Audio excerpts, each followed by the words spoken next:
billahi mineşşeytanirracim. Bismillahirrahmanirrahim. İnnallâhe ve melâiketehu yusallûne alen-nebiyy. Ya eyyühellezîne âmenû sallû aleyhi ve sellimû teslîmâ. Lebbeyk diyoruz. Sadakallahul azim. Allah Celle Celaluhu emrediyor, ferman ediyor. Allah ve melekleri Resul'e salat ve selam ederler. O halde ey iman edenler, salat ve selam gönderin Hazreti Peygamber'e.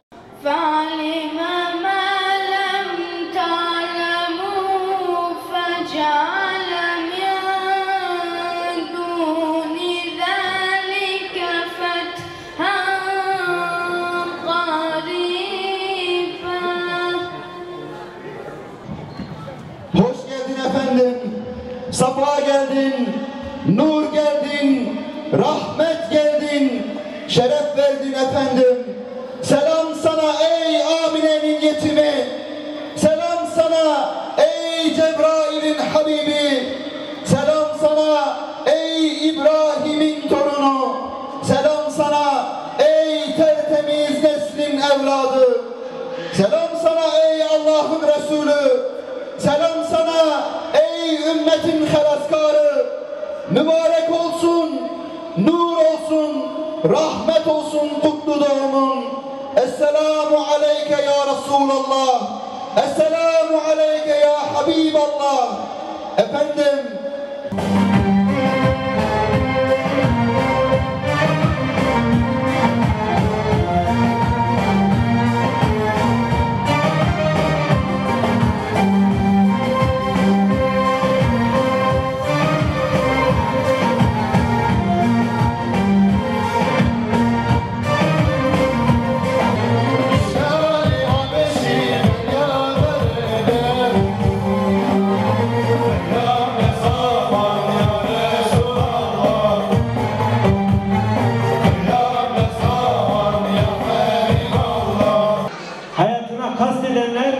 ona birçok planlar yapanlar, yollarına dikenler dökenler, onun müşrik davranışları sonunda İslam'la şereflenip anam babam sana feda olsun ya Resulallah diyecek şekilde serden geçti olabilmişlerdir. Onun gelmesiyle insanlar insan olduklarının farkına varabilmişler, insanca yaşamanın huzuruna ermişlerdir. Çünkü o rahmet ve merhamet timsalidir. Çünkü o tevazu örneği, cömertlik misalidir. İyi bir lider, gerçek bir önder, son peygamberdir. Yetime, öksüze, kimsesize kimse olmuştur. Yoksul ve muhtaçların imdadına koşmuştur. 63 senelik ömründe kırılmış ama kimseyi kırmamıştır. İncinmiş ama kimseyi incitmemiştir. Kendisini öldürmek isteyenlere bile dua etmiştir. Hayatı mazbut, ahlakı mükemmel, suret ve siretiyle insanları cezbeden bir dış görünüşe sahiptir. Peygamber Efendimiz birkaç gününde sizinle birlikte yaşasa, yapmaya devam edecek misiniz her zaman yaptığınız şeyleri? Ailenizdeki sonlarını eski haline kuracak mısınız? Hiç yüzünüzü asmadan, oflayıp puflamadan her vakit namazınızı kılacak mısınız? Ya sabah namazı için sıcacık yatağınızdan erkenden kalkacak mısınız? Şimdi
Üstadın Allah rahmet eylesin Bediüzzaman Hazretleri'nin yıllar öncesinden müjdesini verdiği bir manzarayı da buradan bir müşahede görüyoruz.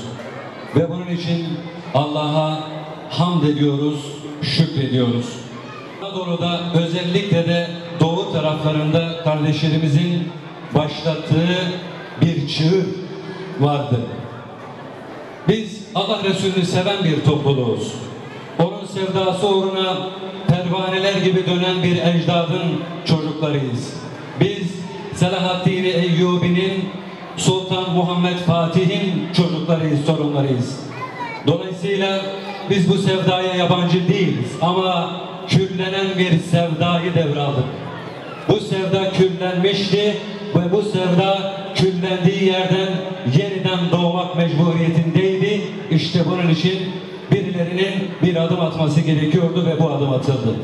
İstanbul'da, Adana'da, Van'da, Konya'da, Aksaray'da, Gümüşhane'de, hasılı dört bir tarafta elhamdülillah yeşeren, büyüdükçe büyüyen bir sevda var. Ama beni en çok sevindiren, en çok göğsümüzü kabartan Avrupa'dır. İşte burada sizin verdiğiniz mücadeledir. Peki bizim ne yapmamız lazım?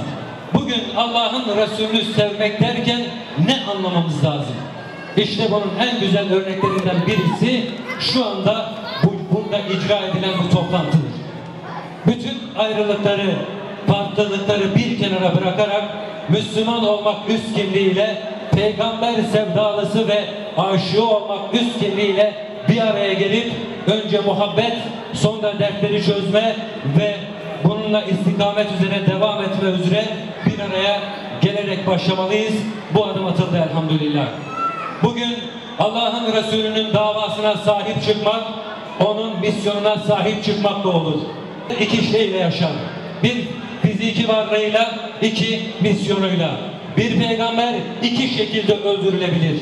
Bir, fiziki varlığının ortadan kaldırılmasıyla, iki, misyonunun unutturulmasıyla, ortadan kaldırılmasıyla.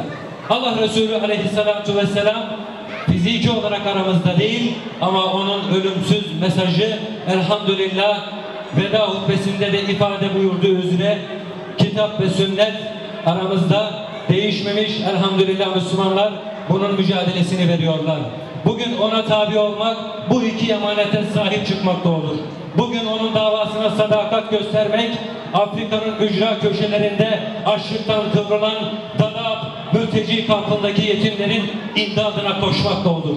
Bugün Allah'ın Resulü'nün davasına sahip çıkmak Mısır'da direnen Müslümanların yanında olmakta olur. Bugün Allah'ın Resulü'nün davasına sadakat göstermek işte bu gördüğünüz ahlakı tefessü etmiş, insanlığı bitmiş, aile kurumunun iflas ettiği Avrupa'da medeniyet adına mimin bile kalmadığı, deniyetin adeta hüküm ferma olduğu bu coğrafyada Allah'ın Resulü'nün ismini yüceltmek, ailemizi, efradımızı, çoluk çocuğumuzu onun davasına hizmetkar kılmakta olur. Bunu çoğaltabilirsiniz. Derdimiz Allah'ı tanımak, onun rızasını celbetmek, Allah'ın Resulü'nün hayatını okumak, onu hayatımıza pratize etmek, onun sevdiklerini sevmek, onun sevmediklerinden de yüz çevirmektir. Özetle bu şekilde ifade edebilirim. Biraz daha kalsam indirecekler. Hakkınızı helal edin. İnşallah daha geniş zamanlarda huzurlarınızda olmayı, sizinle birlikte olmayı arzu ediyorum. Bir hafta daha Avrupa'dayım. Sonra döneceğim ama inşallah bir daha gelmek nasip olur. Son cümle. Gerçekten çok etkilendim. Gerçekten bu enerji 1-2 yıl daha götürür beni. Allah razı olsun. Mücadelemiz kutlu olsun. Gayretiniz mübarek olsun. Dünya ve ahiret saadeti diliyorum. Hepiniz için Esselamu Aleyküm ve Rahmetullahi ve Berekatuhu.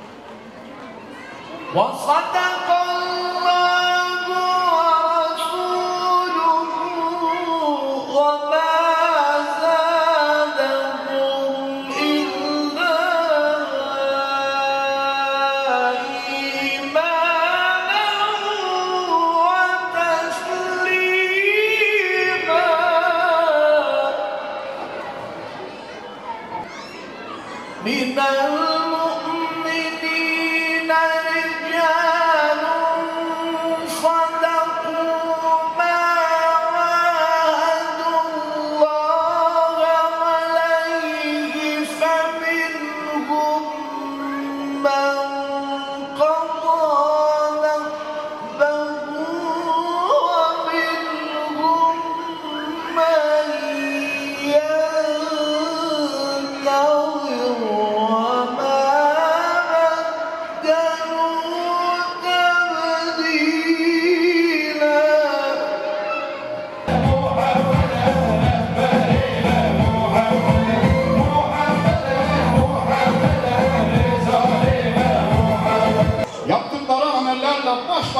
kalanları, kabirlerinde namı nişanı kalmamışları, yavruları tarafından unutulmuş olanları da dualarımız sebebiyle rahmetinle yıkanan, günahlarından tümüyle kurtulan kullarından eyle Allah'ım. Emcide